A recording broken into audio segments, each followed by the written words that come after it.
Hello, everybody. Welcome to this presentation today. I would like to advise you that today Esteban will not be with us in this live today because of professional duties, and so that I will start by doing the initial prayer, the presentation, and then we finalize. Okay. So glad to be here again with you all, and to proceed with our studying of the Genesis, book Genesis from Allan Kardec. But let's start by our initial prayer. So let's raise our thoughts to the spiritual benefactors as well as to Jesus, asking them for all the support that they always give us whenever we reunite together. And this time to study the Spiritist doctrine. And let's raise our thought more to God, thanking Him for the gift of life, and ask them to bless us all. So be it. So today we are going to start by a new chapter from the book Genesis. And then we are going to study the spiritual fluids. And today we are going to see part one. So we are going to have a general idea of what are such spiritual fluids. And then next month we are going to see how the spiritual fluids, the mechanics, let's say, of the spiritual fluids, in order to explain the spiritist phenomena, the spiritual phenomena, right? So we are going to see that next month. But today we are going to know the basics about the spiritual fluids. So the nature and properties of the fluids. Let's start by the fluidic elements. So we all know that all the matter that we have in the universe comes from the universal cosmic fluid. And such universal cosmic fluid is not only the source of matter, but also of the fluids that we are going to study today, and also is the source of the vital fluid that we have already studied in other presentations. But today we are going to talk about the fluidic elements. So, and this what we see in the chapter 14 of the Genesis, the book of Genesis, we see that the starting point for the universal fluid is its degree of absolute purity. So we cannot grasp, right, such universal fluid, because it's such a pure element. And the opposite point of such a universal fluid, after lots of transformations, such opposite point is tangible matter, right? So the matter that we compose our physical world. And between these two extremes, the purity of the universal cosmic fluid from one side and tangible matter for another side, another extreme, we in between we have innumerable transformations, Kardec tells us, right? And such innumerable transformations comprise the fluids, and the fluids and fluids in many species, let's say. And then the fluids close to materiality, close to tangible matter, that comprise what we can call as spiritual atmosphere of the earth. So, meaning that the earth is composed of tangible matter, right? the nature in general, our bodies, our houses, our objects that we utilize. And besides this tangible matter that compose our all the things that we have in our earth, we have the spiritual fluids, which comprise a kind of a spiritual atmosphere. So such fluids we cannot see with our physical eyes, right? And then from such fluids, we will see soon that our perispirit, for example, our spiritual body is extracted, let's say, from such spiritual fluids, the spiritual atmosphere of the earth. And also, um, we the spirits, for example, they live, we say, in the spiritual world, and such a spiritual world is also composed from such spiritual fluids that we are talking now, right?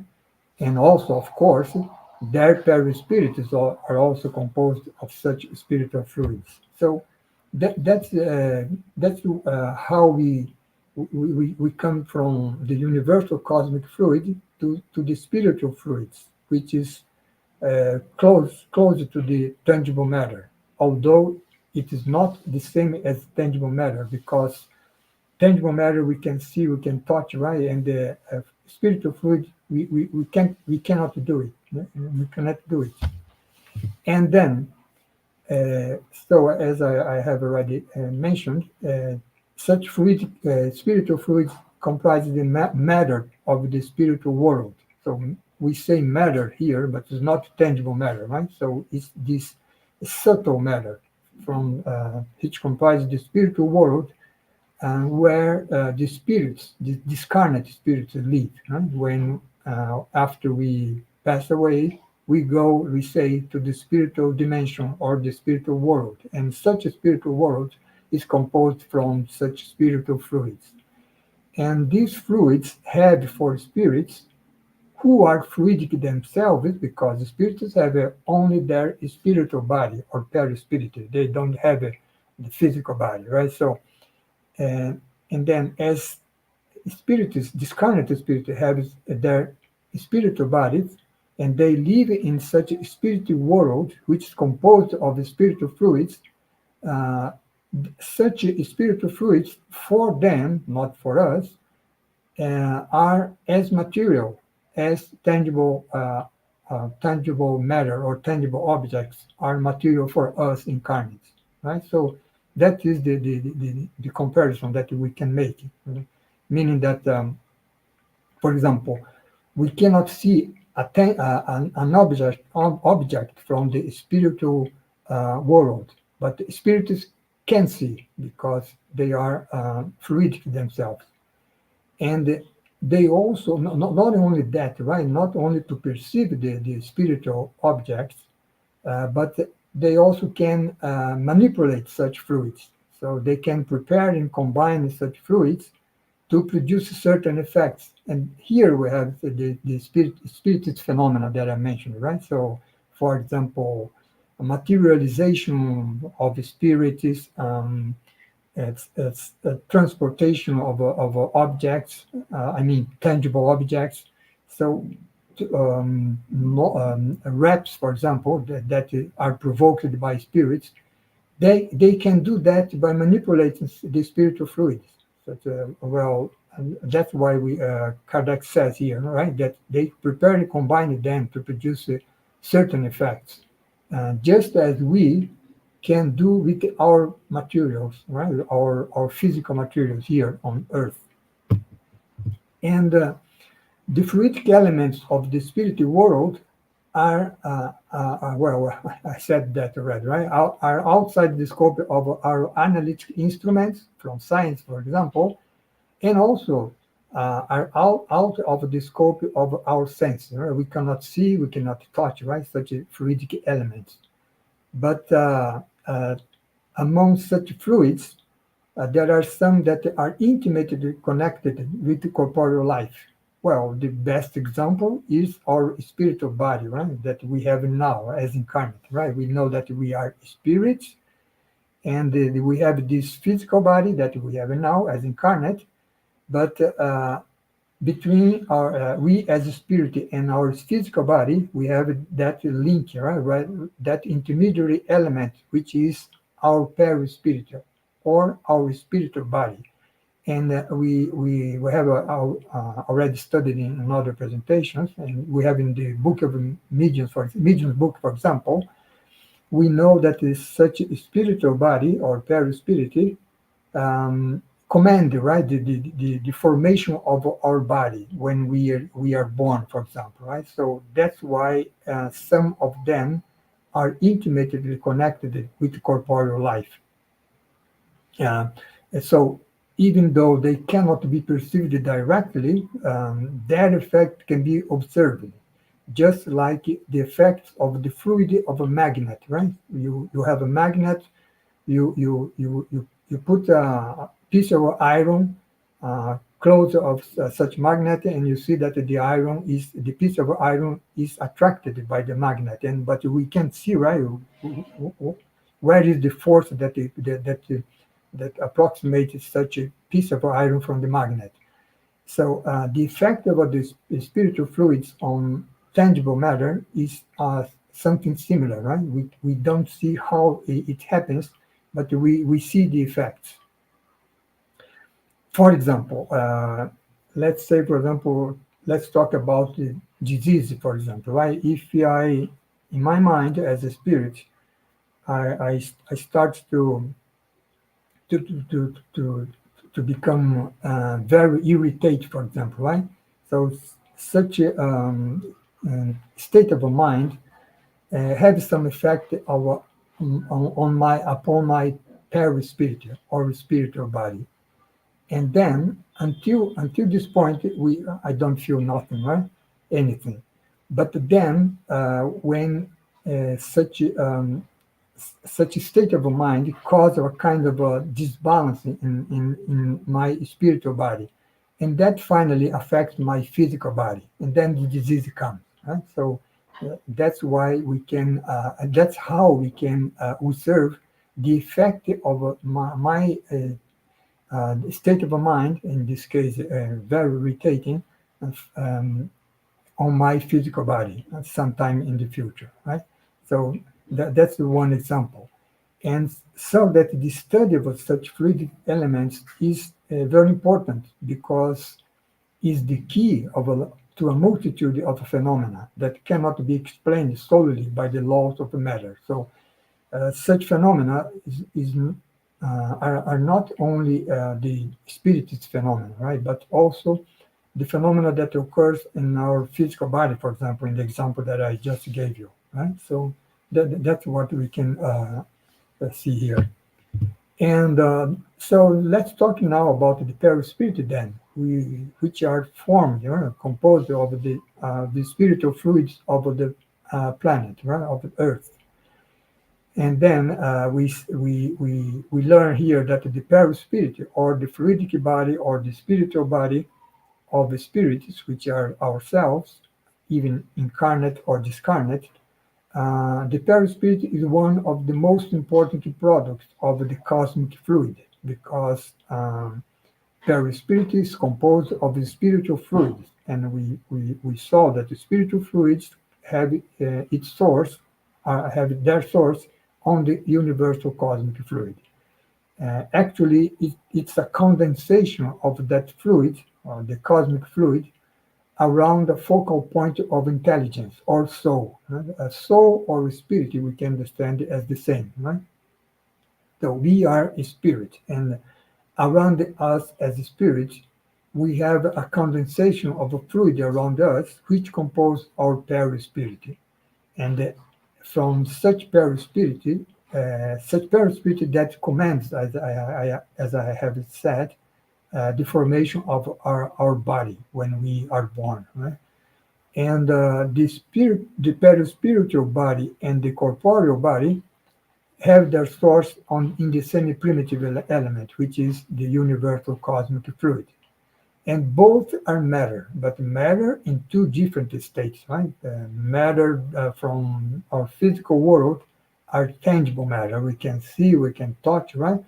And matter from the spiritual world are not tangible, right? Are kind of a subtle matter, and only normally only spirits can see, can perceive, and can manipulate.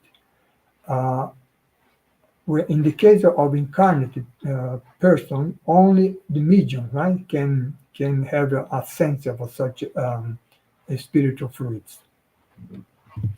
Well, and where spirits extracted their perispirit from, right? They extracted from the environment, so from the spiritual atmosphere of the earth, right, in which we find ourselves. So our perispirit is formed of purer or denser parts of the environment fluid. Environment fluid means the spiritual fluid that involves the earth. And we form our perispirit um, from such purer or denser parts, depending on our level of evolution. Meaning that the higher our level of evolution, the purer is the fluid that composes our perispirit. And the lower is our level of evolution, the denser is the part of the environment fluids that we take to compose our perispirit. So that's what we can understand here, right? And so that the inner composition of the perispirit is not identical among all the incarnate and discarnate spirits. For example, following this thinking here, you can imagine how pure was the perispirit that composed uh, the spiritual body from Jesus, for example, right? Because he was a very his level of evolution was very high, right? Actually, he is a pure spirit, and that we can is an example, right? So, but what is interesting that although all of us have a perispirit composed of different parts of the environment fluids, purer or denser, that's not happening with our corporeal body because regarding our corporeal body, we all have the same elements, right? So that's why we see here that such a difference between one spirit from the other does not apply to the corporeal body, which is formed by of identical elements, regardless of the spirit's level of evolution. So, and also such perispiritual envelope or our perispirit, it changes with our progress, right, in each incarnation. As, for example, if I'm a very imperfect person today, my perispirit is composed of a denser part of the environmental fluid. But as I evolve throughout the incarnations, then my perispirit become, let's say, lighter and lighter, right? So because following my progress. So that's what we can understand from this from here, right? And also the composition elements of the perispirit, uh, they vary according to the different worlds. Meaning that, for example, we know that our Earth, we say that it is a world of trials and expiations where evil predominates, right? So then you can imagine that most of the people here on Earth has more denser perispirit, right? Because we are still on a low level of evolution. But if you imagine a happy world, for example, where good predominates, then you can imagine that not only the environment fluids of such a happy world is much purer than what we have here on Earth, but also the perispirit of the inhabitants of such a happy world are much lighter, right? Much purer than what we have here. So then, when when we as a spirit emigrate from Earth, for example, when we reach the most we can evolve in on Earth, then we go to a high level world, right? So we can go, for example, in sometime in the future, to a happy world, and then going to this higher world, we cannot go with the perispirit that we have here, because such perispirit is too dense for that world. So what we do, right? We leave behind our fluidic envelope, or our spiritual body here on Earth, go to that higher world, let's say a happy world, and then we compose our new, let's say, spiritual body there with the environment fluids of that world, right? So that's what is being said here.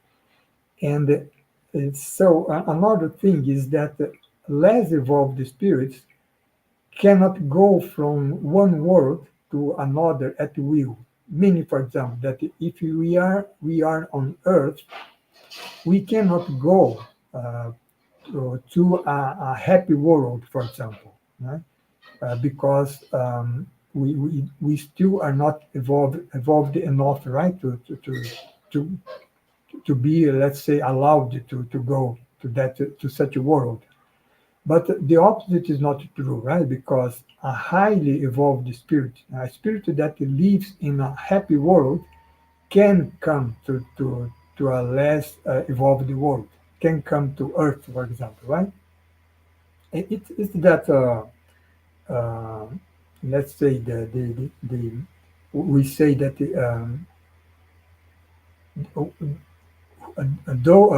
those persons that have more condition can, let's say, can easily come to an environment where people have less condition, but the opposite is not true, right?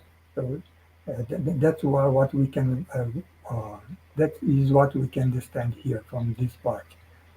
And such spirit from a happy world, for example, can go to low, can come, for example, to Earth, which is a lower world, and can even incarnate on them, right? So that's, again, is the case of Jesus, right? Because he came from a very high level of sphere, let's say, and then he came to Earth in incarnate here, right? He never had any need to incarnate here, right? He just came here to incarnate here as a mission, we say, right? And now let's start to study about the actions of the spirit upon the fluids, because the spirit, I mean, this, when we say spirits, let's think about the discarnate spirit, right? Because, well, actually, when we study the spirit book, we learn that when we say spirits, we are referring to a discarnate person, right? When we see soul, then we are mentioning incarnate person, right? So soul and spirit are the same. The only difference is that the soul is when the spirit is incarnated, and the spirit is when it is discarnated, right? So they the spiritual fluids are the atmosphere for spirit beings. So that's we have already seen, right? And such spiritual fluids is the element from which the spirits, this discarnate spirits, there on the spiritual world, they draw the matter upon which they operate. So not only they compose their perispirit from such spiritual fluids, but also they operate on such spiritual fluids. And it is the such spiritual fluids is the environment where special phenomena occur. what we call spiritist phenomena, right? And perceptible to the spiritist sight and hearing, because meaning that the spiritists have perception of the spiritual fluids, and we as incarnate person, people, we don't, right? We don't. And the spiritual fluids is it's where that light which is particular to the spiritual world is formed. What's been said here is that, for example, here on the corporeal world, and to see something, we must have light, right? Or for example, now you are seeing me because I have the light, right, on here, right? And on the spiritual world, you don't need light like this that we have here, right? On the spiritual realm, there is a kind of a light, a proper light from that spiritual realm, and so that's why what we must understand when it's said here that the spiritual fluids is where that light which is particular to the spiritual world is formed. So there is a specific light there, right? Different from the one that we have here on our corporeal world. And also such spiritual fluids is the vehicle for thought, right? Like the air is the vehicle for sound, right? So when I think, my thought uh, spread, right, like thought waves, and such thought waves, the vehicle of such thought waves is not the air, but is the spiritual fluids, right? So that's what we can understand here. And also the spirits, this current always act upon the spiritual fluids through thought and will, right? So as we here on our corporeal world, we manipulate tangible matter utilizing our hands, and in the spiritual realm, the spirits act upon manipulate the spiritual fluids through their thought and will, right? So by means of thought, they impress upon the fluids this or that direction, and they also can agglomerate, combine, or disperse them, right? So they can form ensembles having a single appearance, shape, and certain coloration. We will see some example of that, right? Soon. And then they even can alter the properties of such fluids, spiritual fluids, as a chemist altered gases or other substances here on our corporeal world, combining them according to certain laws, right? In this case, the chemical laws. So we are having an overview actually of the spiritual world, right? So how, which is composed of the spiritual fluids, where the spirits live, discarnate spirits live with their perispirit, and we are seeing here how such spirits on the spiritual realm can manipulate the spiritual fluids, right? So, and what do they do, right? So, with such spiritual fluids, right? What is the result of such manipulation? Well, we will see next. Kardec says that then the such manipulation of the spiritual fluids by the spirits um, compose the great workshop or laboratory of the spirit life. It's something that we have already studied on the Medium's book, right? 2 years ago, 2 years ago. And for example, a spirit can make itself visible to an incarnate endowed with psychic sight, right? So a medium which have the faculty of psychic sight is a person who can have perception of such spiritual fluids. So that's why they can see spirits. because the spirits are fluidic themselves, right?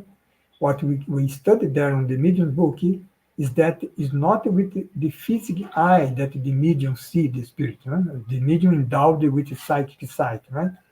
But he see a spirit, a discarnate spirit, with his spiritual sight, which is actually with his perispirit, not with his physical eye, right? So, and then such spirits that make visible to myself, for example, myself, supposing that I am a medium with endowed with a psychic sight, that spirit that presents himself to me, uh, he can present in the same clothing and with the same outward signs that it had when he was alive here on earth, right?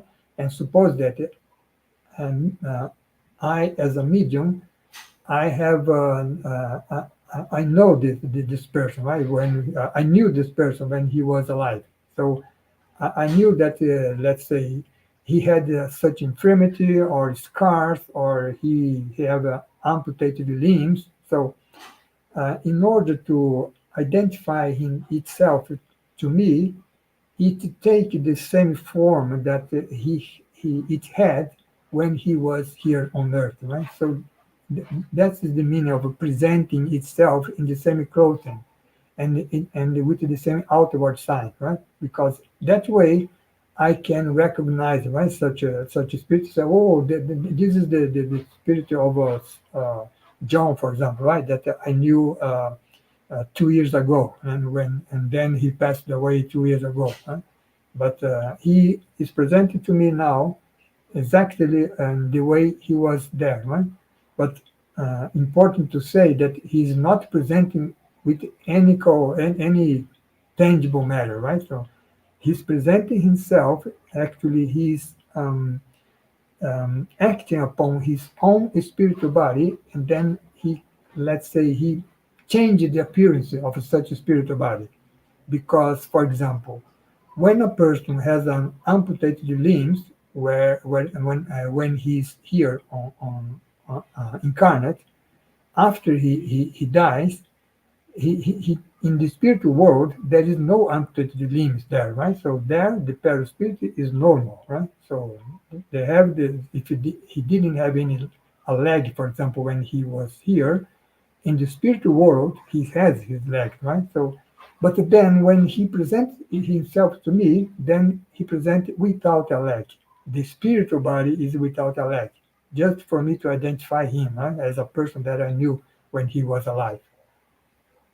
And also, to a similar effect, the spirit's thought creates fluidically the objects that it had the habit of using, right? So that, for example, we have some narratives where, for example, a person who was very attached to money, for example, right, when he was here alive here, right? After he passed away, he goes to the spiritual world, and he still is attached to money, for example, right? Then he created fluidically uh, uh, um, coins, for example, right? The coins, and then he manipulated that coins. Imagine that that was something real, right? Which is not. So that he can create such objects only by thought, right? That's what we can understand here. And such fluidic objects are real to the spirit, right? And the objects and the spirit are all fluidic, right? And but since they are creating of a thought, the existence of such objects is fleeting, right? As the thought itself. So the object can vanish whenever I stop to thinking about such objects, right? So that's the meaning here of what's being said here. And as thought creates the fluidic images, then it can be reflected in our perispirit as in a mirror. And that applies not only to the spirits on the spiritual world, but also to us. in the corporeal world, because we also have our fluidic body, right? So when I thinking strongly about something and constantly about something, I kind of create a fluidic image that, let's say, uh, such fluid image is close to my spiritual body, right? So that, for example, a medium with a faculty of a psychic sight, he can see such fluidic image around my corporeal, my spiritual body, right? So, and then he say, "Oh, you are thinking about that, this or that, right?" So we have an example here, right, from the Genesis book, because such fluidic images takes on a body, so it photographs in some way in our around our corporeal body. So the example that Kardec gives us is the following. Suppose, for example, that a certain man gets the idea to kill another, right? A matter of vengeance, for example, right? And then the thought that he has about the such idea, such plan that he devised, right, to kill the other person. Such thought creates the image of the victim, and the entire scenario is painted like a picture, just just as it existed in his mind, right? So I'm thinking in killing such a person, and I will do that way, right? When he will passing in some street, I will get close to him, and then let's say I will kill him with a knife, for example, right? So and these at the end at the night, right? For example, well, all that he's planning creates such fluidic image, takes on a body, and the photograph in some way on on on on my around my perispirit, and then a medium with a psychic sight can see such a fluidic image, right, which is photographed here um, around my perispirit, my perispirit. So this is how then one soul, a medium of course, can read another soul like a book, and see what is imperceptible to the body's eye. Because as I said, the medium um, does not see with his body's eye, right? But his what's it called his second sight, right? With his spiritual sight. But even if a person can see that in my spiritual body, he cannot affirm that the killing will actually occur, because it depends on the circumstances, right? Because we all have our free will, and at the last moment, I can change my mind, right? And then I change the disposition. So that's why we never can uh, preview, right, with a certainty what will happen in the future, because we have the free will in between, right? So now next topic here is about the qualities of the fluids. So because the fluids are the vehicle for thought, and thought itself um, acts upon the fluids, and give some quality, good or bad, right, on such fluids. It's like the air, right? Where, for example, if you are in a very noxious environment, and that the air there it becomes noxious also, right? And or if you are, for example, you go to a church, for example, right? Then people go there to pray, right? Right? To think about God, and then uh, the that environment in this case is fluid, right? The fluidic environment of the church is very good, right?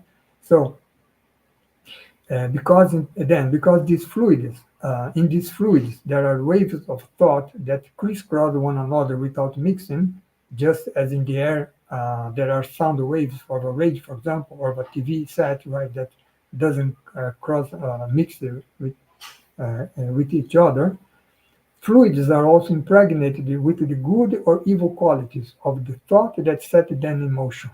For example, meaning that, for example, if I start to pray, for example, right, to have good thoughts, then I kind of give it such good as I am emanating thought waves, right, and who goes through the spiritual fluids, and then as this thought is a very is a good quality, then the fluid also are impregnated with such good quality, and the other way around, right? Evil thoughts corrupt the spiritual fluids just as harmful miasmas corrupt the breathable air, right? So, and that's what happened here, and that's why, for example, Kardec says, right, that those who receive the influence of good spirits are as pure as the spirit's degree of moral perfection allows. Meaning that, for example, in this example that I just gave you, right? So I am here praying or vibrating for some friend which is ill, we have a sickness, and then I'm praying for him to become healthy soon. Then this good thinking have a good influence on the spiritual fluids around me, and that attracts good spirits because the um, because of the similarity, right? So similar fluids attract themselves, right? And opposite fluids will repel themselves. Right? So that's what happened here, right? So um, this is regarding the quality of the fluid, and how can we how can we see the quality of such fluid, right? So then, actually, Kardec says the fluids themselves does not possess any qualities, right, by themselves, right?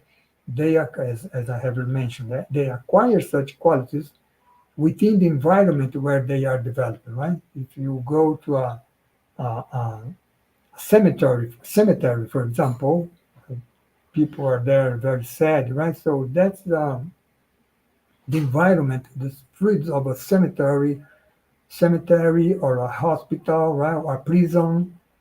You can imagine that the fluid there uh, has not a good quality. By the other hand, a church, for example, that I mentioned, the Spirit Center, right? So uh, the fluid there is have a good quality, right? So, and we can classify the fluid, the quality of the fluid, from a moral or physical point of view. So, from a moral point of view, they bear the mark of the sentiments we have, right? So, sentiments of hate, envy, jealousy, pride, selfishness, violence, hypocrisy, right? So, in this case, the let's say the evils, the bad sentiments, right? But by the other hand, we have the good sentiments, right? As goodness, benevolence, love, charity, tenderness, and etc. Right. So from the moral point of view, the fluids bear the mark of the good or bad sentiments, right?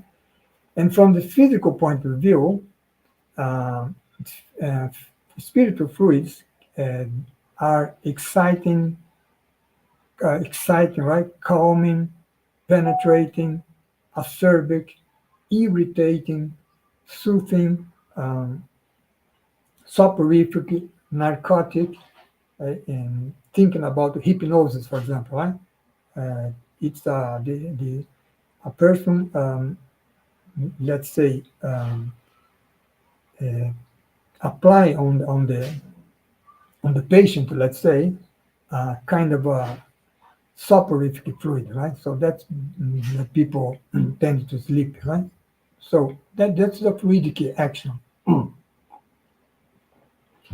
And you also have they can be they can be narcotic, toxic, reparatory, expelling, right? Reparatory, for example, in kind of healing, for example, right?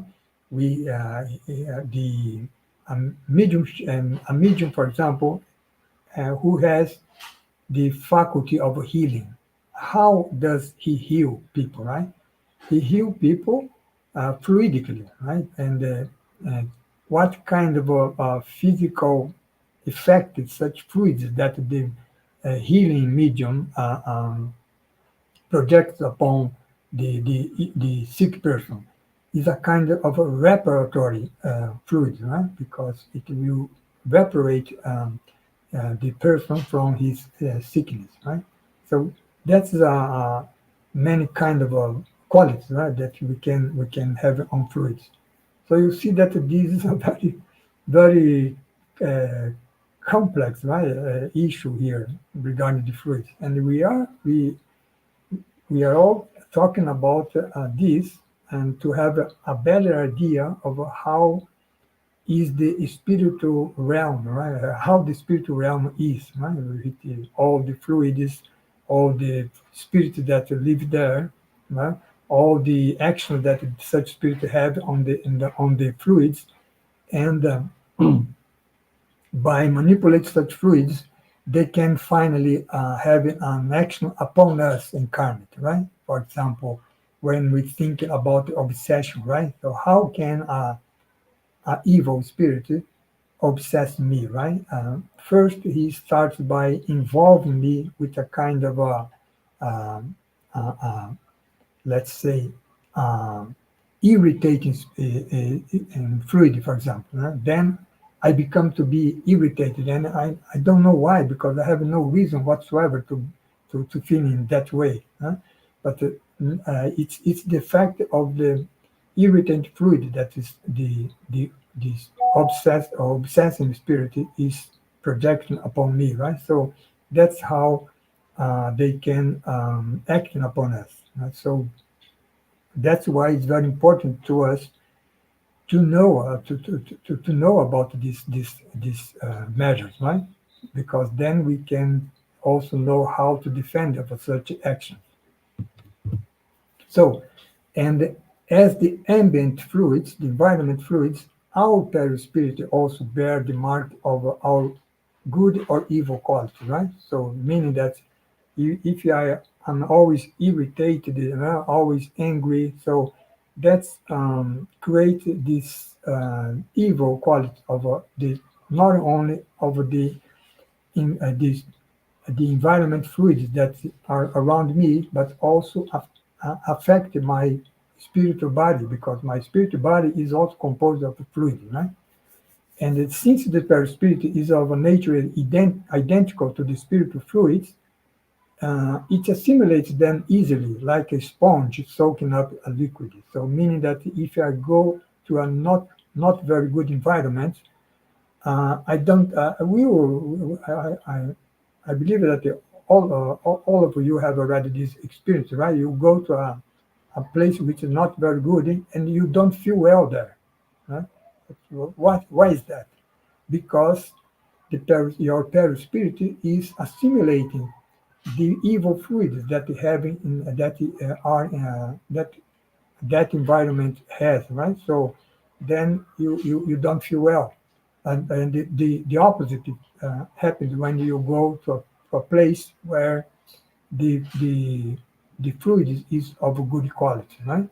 And as the fluid acts upon the perispirit, like I said in the beginning, in the case of illness, such evil fluid that affect my perispirit ends up reacts upon my physical organism, and then disease comes, right? So that's why it's very important the thought that we have, right? Good or evil, because at the end of the day, we will affect our physical body. And so if it's such emanations are of good nature, the body gets a healthy feeling from them, right? And but on the opposite side, if it's evil emanation, my thinking, for example, is regarded evil emanate evil uh, fluids, thinking, then they can cause physical disorders in my own body, right? So only to see the connection, right? We have it among our thought, our spiritual body, and finally our physical body, regarding health or sickness, right? So it's possible to avoid. Let's here is regarding the influence of evil spirit that I said, right? Regarding the obsessors, for example, right? Then the question here is: it is possible to avoid the ill-intentioned persons. If it is possible to avoid the ill-intentioned persons here, right, on the corporeal world, if I see that a person is ill-intentioned, then I get away from him, right? But how can we avoid the influence of evil spirits who swarm around us and that we can and who we cannot see, right?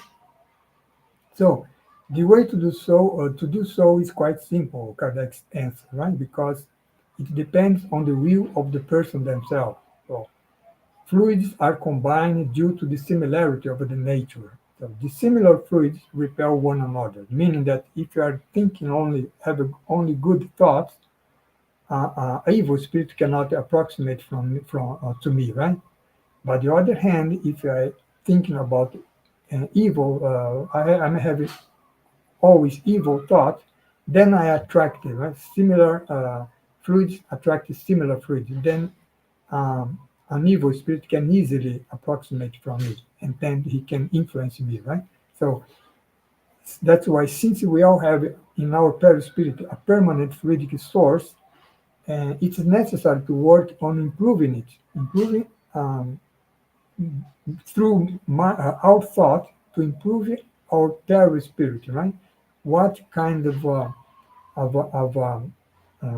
fluidic, uh, what quality of fluid we are emanate from us, right? According to our thought, and then according to that, we can attract or get away, right, from the evil spirit. So it, it's simple like that, right? It's not easy to do that, but it's simple like that. So I think that's what we have for today, to have an understanding, right, of the nature and properties of the fluids. Then for next month, we will go one step further, and then we will understand how certain phenomena reputed to be supernatural. For example, as I said, the psychic sight, for example, uh, raps, materialization of the spirits, how that happens, right? How fluids are involved, how the spirits manipulate fluids to provoke such kind of a phenomenon, right? That's what we are going to see next month. So thank you to be here with me today. And then, well, that's what I have for today. I am see here that there is no question. So we are going to end here, right? So our presentation, and I will do the final prayer, okay? So thank you again to be with me. So, and let's thank also the spiritual benefactors. Thank Jesus for his teachings that he brought to us 2,000 years ago, and that now we are understanding better through the Spiritist doctrine or through Spiritism, and to understand what's the meaning of our life, where we came from, uh, where we are going to, and what we are doing here on earth, right? So always to evolve more and more, intellectually or morally, in order to reach God there in the future. And finally, let's thank again God for the gift of a life, and for this opportunity to learn a little bit more about this wonderful universe, this wonderful world that He created um, to us and together with ourselves. So be it. Thank you and see you next month. Thank you.